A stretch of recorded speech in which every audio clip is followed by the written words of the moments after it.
I got this Kirkland Signature Châteauneuf-du-Pape from Costco for $18.99, but it can't be good, right?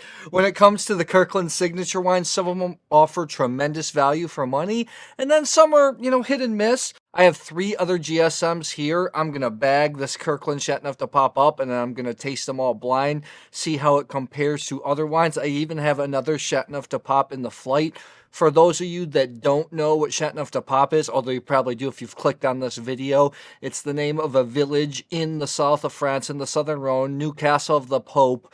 When the papacy moved to Avignon, they built a new castle for the Pope. That's why it's called Châteauneuf-du-Pape. Châteauneuf-du-Pape are GSMs, which stands for Grenache, Syrah, Mourvèdre blends. The most famous GSMs are Côte du Rhône, also in the south of France. Also over in Spain, there are tons of them. Priorat is one of the premium names, premium appellations, although they can be made all over Spain, wherever Grenache is from. Grenache is actually a Spanish grape, so maybe we should start calling it Garnacha instead of Grenache. Châteauneuf-du-Pape is a very interesting appellation in the south of France because you can blend white grapes into red wine, and you can even make 100% varietal wine. Some of the best Châteauneuf-du-Papes are 100% Grenache. I've even seen 100% Mourvèdre and Syrah in recent years. Costco is really smart as they find producers all over the world and then get them to bottle and put their own Kirkland Signature label on. At first, I thought this was a negotiant wine. I go to Châteauneuf-du-Pape every few years to taste the new vintages. A few months ago when I was there, one of my producers, who's a good friend, told me that close to half, maybe even more than 50% of the wine bottled in Châteauneuf-du-Pape is negotiant wine. What happens is when a brand or a person goes, they look for good wines, they buy the finished wines, then they bottle it under their own name. So that's what I thought this Kirkland Signature was until I looked, and I see it's produced by Gabriel Glas. I did some research, looked up some of it, because I know Châteauneuf-du-Pape super well. I've never tasted his wines before, and that's the thing in the world of wine. No matter how much you know, there's always new producers, always new grapes, always new vintages. No, it's impossible to know everything about wine.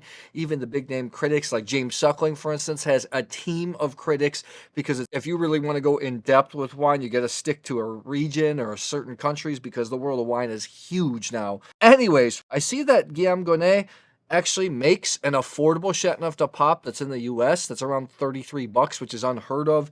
Usually these days, Châteauneuf-du-Papes, you're going to spend $40-50 minimum. So I'm looking forward to seeing how a $18 bottle does. I got my Gabriel Glas Standart edition. I have a couple glass video comparisons coming up, or for some reason I've kind of went back to the Gabriel Glas Standart. This is just a workhorse. I just love this glass. I am super excited.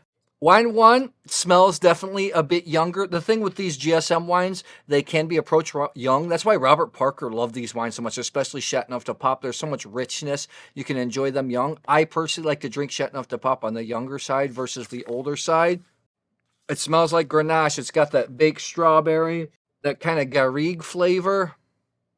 A touch of meat, like a little pepper, a little bit of eucalyptus even, which tips me off. Might be, again, I know what these wines were beforehand. I just Corvin them, had somebody mix them up for me.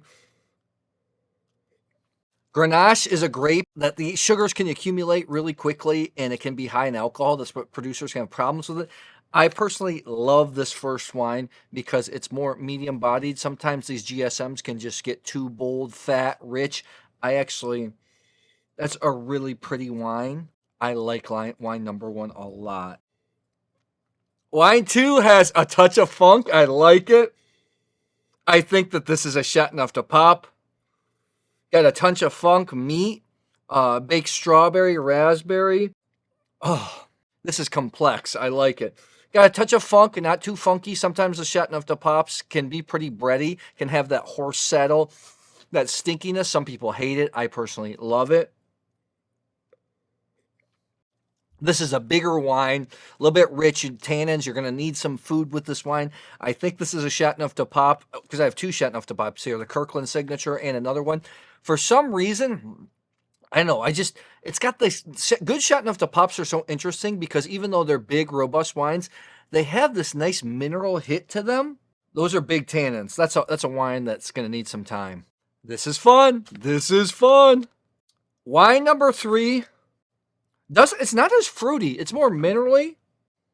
It's more muted, so to speak. It's not as big, as explosive as the first 2. Okay, what starts to come out here? Red raspberry, licorice. It does have a touch of meat. It does have that roniness to it. It's just not as powerful as the first two. This is good wine. It just doesn't have the intensity that one or two have. But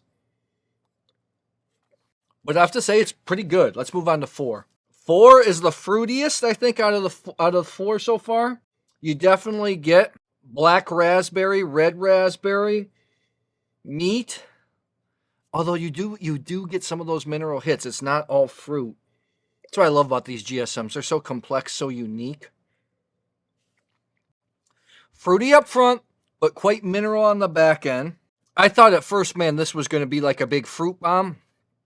But no, it really has a lot of mineral notes. It's so funny. Like I said, I knew what these wines were beforehand. I have 2 old world wines and 2 new world wines, although those terms are outdated. And I don't know which is which.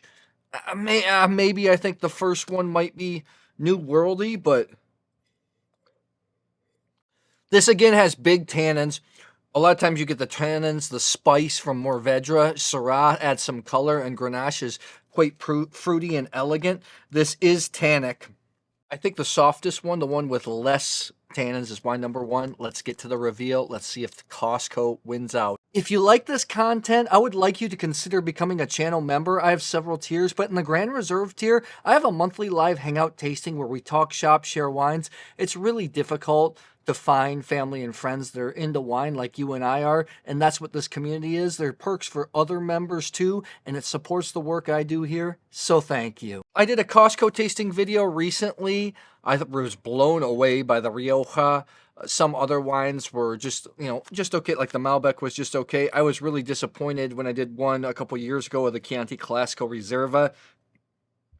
Here, I was not disappointed. Everything above 9. So the COSTCO is pretty good. We'll see if it wins. Number 3, I'm going to start with number 3 here. I didn't know if I was going to go 89 points, but I tasted it had enough mineral flavors to push me over 90. It had complexity. It wasn't so simple. I did 90 right on the board. I mean, it was like 89 plus 90. I went back and forth. I'm going to stick to 90. Licorice, mineral, red raspberry. It was really good. However, in comparison, because wine is a comparison game to the other ones, it wasn't as explosive. 90 points for wine number 3. Let's take a look here. This is the Kirkland Signature Châteauneuf-du-Pape Cuvée du Terroir de Pape 2023, which is a fantastic, more elegant vintage in Châteauneuf-du-Pape. 70% Grenache, 10% Syrah, 10% Mourvedre, 10% Cinsault. Again, by Guillaume Ganet. It showed well, $18.99. I think it's really good. To me, this tasted more like a Côte du Rhône Village type deal. It wasn't like as big and concentrated. Châteauneuf-du-Papes are concentrated. The yields are really low in Châteauneuf-du-Pape. That's why you get the concentration. Good, not blowing my face off. Wow, I could have swore, I was like, man, that might be the COSTCO one, because a wine like Châteauneuf-du-Pape has to be pretty rich. But again, 90 points for a wine that's $18.99. Worth checking out.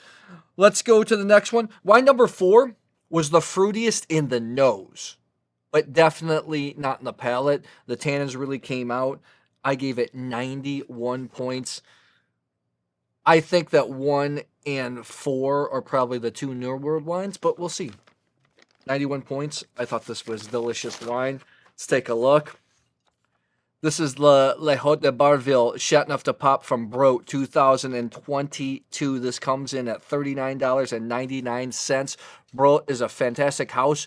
I think they have their own grapes, but they also do a lot of negociant wine. Like, I have a video coming up. I'm going to use their Condrieu, which I think they buy grapes for. I think the Le Haut de Barville is their negociant wine, because then they have a higher Châteauneuf-du-Pape as well. Brot, the estate's pretty cool too. It's a pretty beautiful estate. It's on the southern side of Châteauneuf-du-Pape. $39.99, kind of unheard of for a Châteauneuf-du-Pape. And wow, look at this. The 2 Châteauneuf-du-Papes fishing closer to the bottom here. The top 2 wines, very good. Number 1, I said it had the typical Grenache flavors, but I said it had eucalyptus, which might have tipped me off, because I pick up eucalyptus a lot in Australian red wines, which there are a lot of great Aussie GSM. Some of the oldest Grenache vines in the world are actually from Australia. 92 points, eucalyptus. Did it tip me off? I got it right, baby. This is the Henschke Henry 7 from Barossa 2023. Henschke, one of the great names in Australian wine. Hill of Grace is one of the iconic wines of Australia and the world. That's Shiraz. This is 81% Shiraz, 11% Grenache, 6% Mataro, 2% Viognier. This is good. This comes in around... It's got weird pricing. I've seen it as low as 30. I've seen it upwards of 40. Good wine. 92 points. I had lunch with Johann Henschke, one of the sons. Really down-to-earth guy, and I like the wine so much. Number one, you saw my excitement when I said, "Woo, it's got a touch of funk." It's more minerally driven. 94 points. I think this is an excellent wine. I don't remember this wine having a touch of funk. I thought for sure this was the Châteauneuf-du-Pape. Every vintage I've ever had of this wine, I love it to death.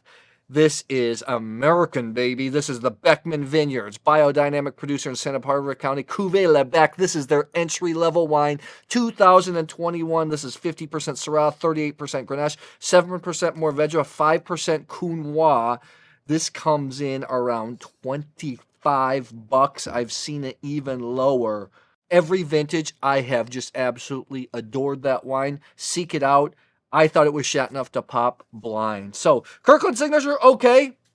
Not the best here. So tell me, have you tasted this wine from Kirkland Signature? What do you think about GSMs? Do you like Grenache as much as me? I have a Grenache video coming up, another one. I've done one before because I love the grape so much. I'd love to hear. Drop it in the comments below.